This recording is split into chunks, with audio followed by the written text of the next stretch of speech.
Hi everyone, this is Gary from Biohackers Lab, and this is my brain training at home experiment update. So I'm wearing my hoodie again because I put on the gel, and my hair's a complete mess, and I've got all this sticky stuff all stuck through my head. Um, so it's a bit crazy. So it's easier just for me to not scare you so much and put this on my head.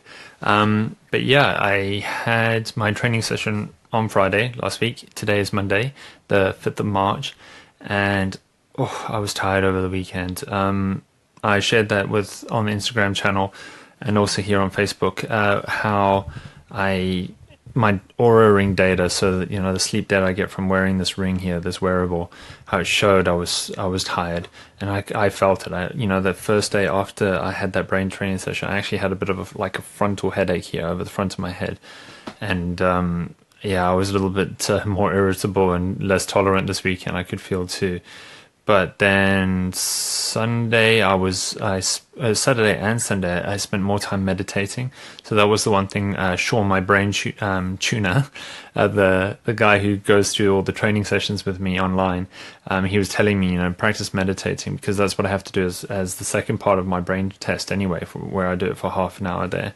And I'm surprised, I haven't really done meditation before, and it's so simple, but I really did feel better after just doing some meditation when I went to lay down. And so I would suggest, if you've never tried it, definitely do it. I've got the link in that really short video that explains it to you.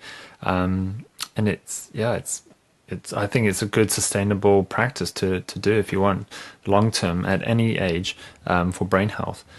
So Sunday, I did more of that, but then Sunday night, which was last night, I ended up having a really good sleep, and my ring data again showed that, where I had so much REM and deep sleep, and for me, I can just feel it when I wake up in the morning. If I've had lots of that REM or deep sleep, I feel so different. And the ring again said, yeah, my readiness score was over 90. My sleep quality was over 90. My sleep score, so I was ready for the day, and I could feel it. So I did brain training session number 2 today now, and Sean challenged me even more, my brain tuner. So he made it go longer today, and he told me, at least with the second test, which is called with that meditation one, I actually was able to do better. You can see that in my brainwave activity already. So that's only after one session. I've seen positive changes in that part of the test, which is great. And we had an awesome discussion too, just about so many different points, because I geeked out a little bit over the weekend with neurofeedback. I just want to learn so much more, the terminology, the case studies, the benefits, the risks, comparing units, comparing services, where's the best value for money, loads of different things. That's information I'm going to be sharing with you, but I would say definitely neurofeedback has so many good benefits to it, with very little side effects from what I can see, other than, as I found, tired and maybe a little bit more irritable or headache. And that's not meant to last all the time either. So a good point was that someone said, with neurofeedback, typically you'll do anywhere from 10, 20, 30, or depends if you've got a more severe condition, you'll do more than that.